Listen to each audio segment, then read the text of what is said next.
The situation on our southern border is bad and getting worse. Last month saw overall migrant totals hit a nearly two-decade high. More unaccompanied minors arrived than during any prior month on record.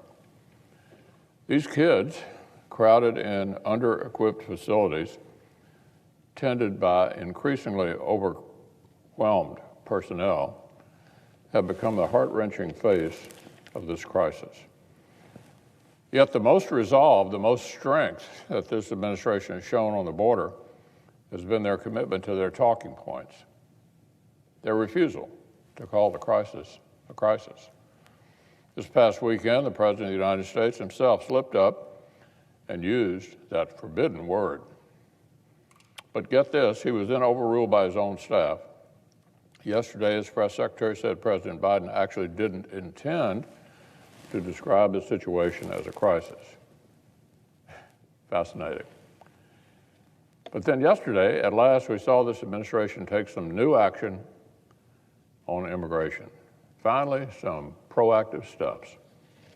Memos were issued to Immigration and Customs Enforcement and CBP with new instructions. Were they new policies to stem the crisis? No.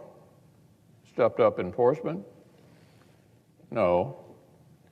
A way to fix the administration's signals that have induced these new waves of vulnerable people to try their luck? No, not that either. Here, Mr. President, was the big news. The government will be adopting new, more politically correct rhetoric.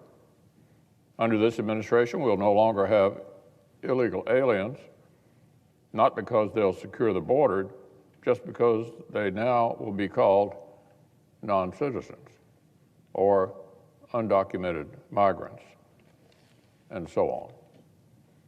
These priorities are almost a parody of left-wing governance.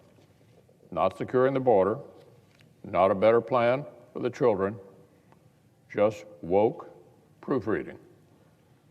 This is not going to get the job done.